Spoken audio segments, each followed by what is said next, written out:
Boa noite, gente. Hoje nós chegamos a uma aula que eu sei que é bastante esperada por vocês.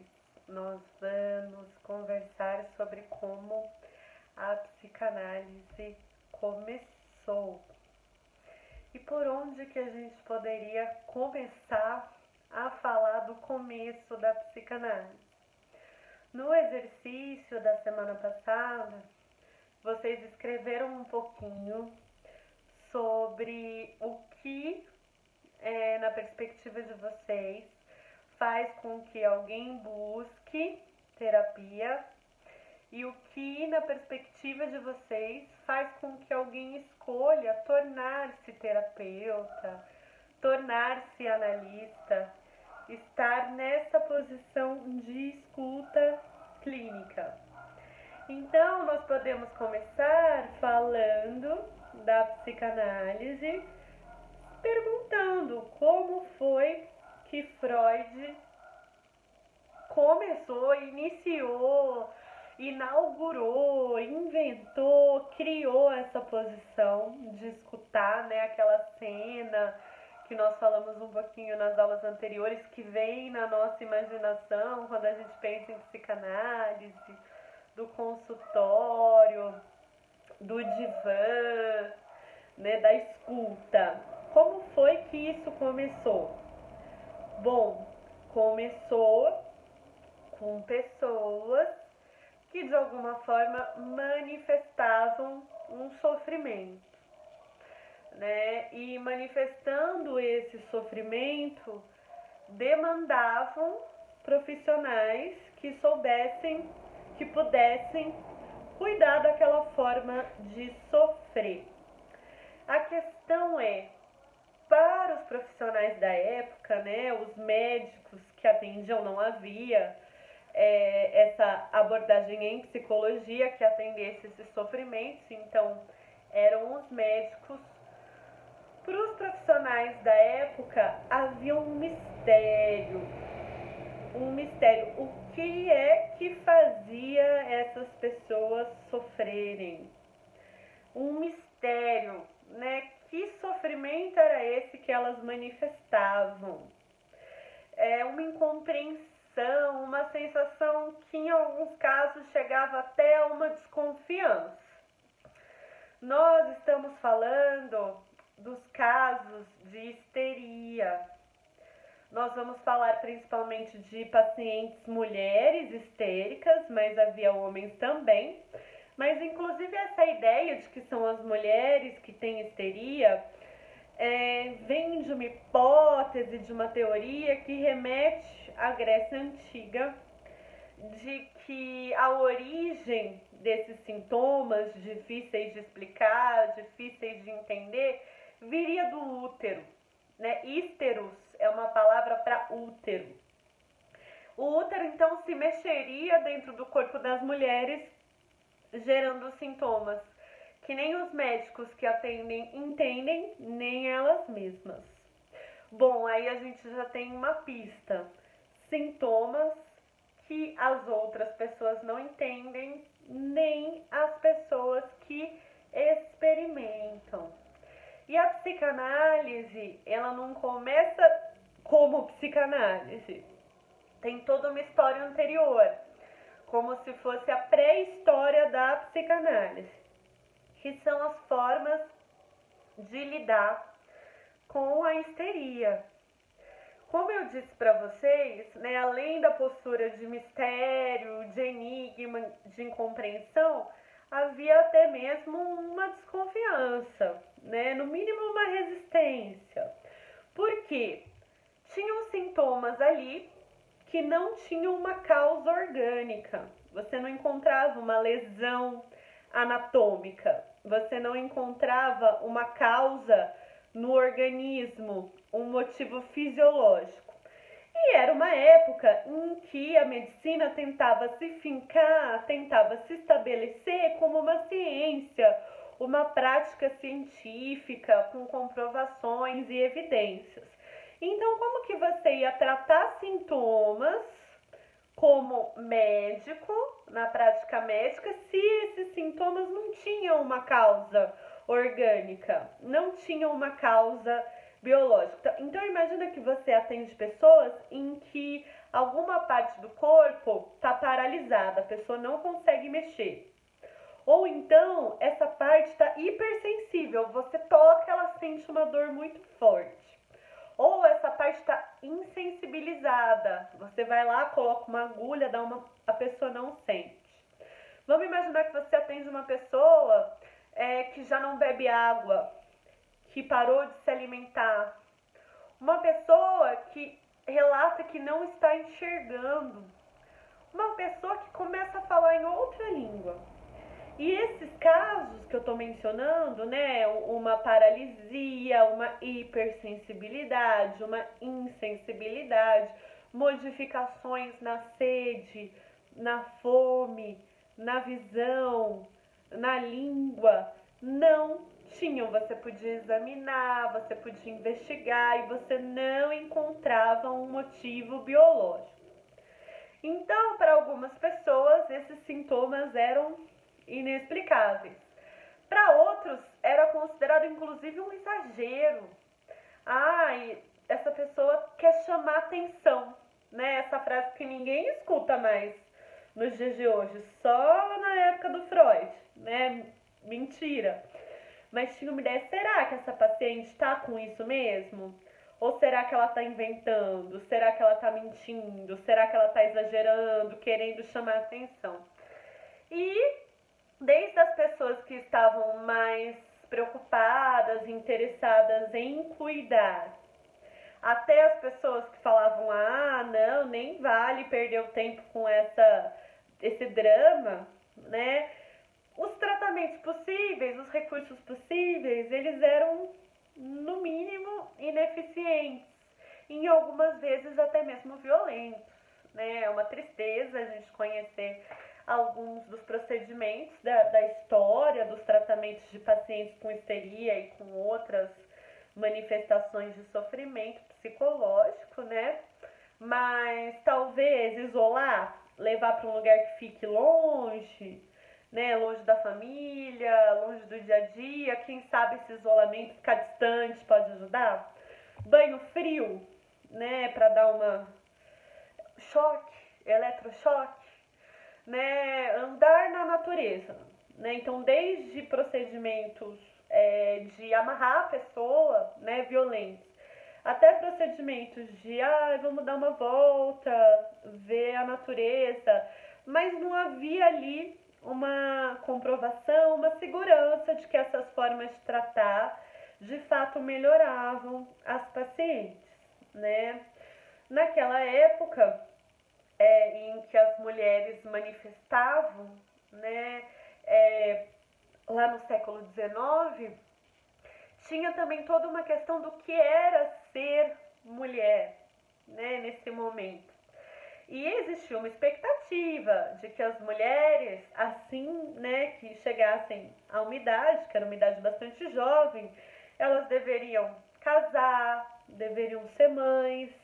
Essa seria a vida esperada das mulheres, essa seria considerada a vida saudável, né? E a histeria era considerado um grande obstáculo de que as mulheres pudessem cumprir esse papel que era esperado delas, o casamento e a maternidade, né? E a gente percebe que diante disso, a psicanálise, ela inaugura um movimento que fez muita diferença, né? A gente vai perceber como foi, a gente vai ver nessa aula como foi esse percurso. Mas imagina, se os métodos eram levar para longe, isolar, deixar distante, natureza, água, choque, tananã, né? A psicanálise, ela traz algo que era impensável naquele momento. O que era impensável naquele momento? Se você, percebendo aquele sintoma, achava que, não tem motivo. Será que é verdade? Será que ela não está exagerando? A psicanálise é um movimento de que tal se a gente escutar essas pessoas? Que tal se nós buscarmos compreender e formas de cuidar ouvindo-as. Isso parece impensável, né? Se a gente for perceber até hoje mesmo, se você está com algum sintoma, vai em alguma consulta médica, muitos profissionais da medicina vão fazer perguntas específicas daquele sintoma, mas se você começar a contar uma história mais longa, já vai parecer, não precisa, não, né? Muito detalhe. Então, o que é esse movimento da escuta? O que é esse movimento da escuta do sofrimento? E a escuta de um sofrimento que pode parecer incompreensível, misterioso, enigmático para quem ouve, mas também incompreensível, enigmático, misterioso para quem vive. E aí chega um outro movimento da psicanálise, né? Que existe aquilo na nossa vida psíquica que é consciente. Aquilo que a gente percebe, lembra, descreve, nomeia, explica o campo da nossa atenção, da nossa percepção, dos nossos registros de memória, dos nossos planos, nossa consciência. Mas será, né, que se existem sofrimentos que a gente mesmo não entende, se existem sofrimentos que a gente mesmo não explica, será que existem dimensões de nós que não são conscientes? Isso que eu tô contando para vocês, para falar do começo, ainda não é o começo. Muita coisa acontece antes. E um primeiro movimento é quando Freud vai até Paris, para Salpêtrière, e começa a ver as aulas de Charcot. Nas aulas de Charcot, Freud conhece sobre a hipnose. A hipnose foi uma forma que Charcot encontrou de buscar compreender e buscar tratar pacientes histéricos. Porque ele percebeu que hipnotizando-as, e o que é a hipnose? É você, com palavras, com gestos, com o efeito que o médico tem no paciente, você reduz a consciência desperta, reduz a consciência de vigília. Então, é como se a pessoa entrasse em um estado de sonolência, não é bem o sono, mas é um estado em que a pessoa não está consciente, é uma alteração da consciência. E o que Charcot percebeu? Vamos imaginar que o meu sintoma é que eu estou com uma paralisia no meu braço direito. Eu não consigo mexer o meu braço direito. Não consigo. Aí Charcot, sob hipnose, me hipnotizando, dizia: mexa o seu braço direito. Aí eu ia lá e mexia. Né? Para muitas pessoas ia falar assim: tá vendo? Ela não tem nada. Tá vendo? Isso é mentira. Tá vendo? É um engano. Né? Não, mas Charcot dizia não, porque quando a pessoa está consciente, o braço está paralisado. Foi preciso alterar a consciência dela para que a mudança no sintoma aconteça, né? Ainda assim era difícil das pessoas acreditarem. Então Charcot, em suas aulas, ele começou a mostrar um outro movimento, que não era apenas hipnotizar alguém para que o sintoma desaparecesse.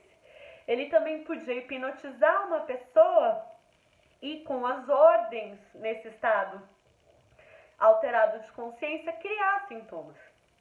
Então imagina, eu já havia sido hipnotizada e o meu braço, que estava paralisado, se mexeu.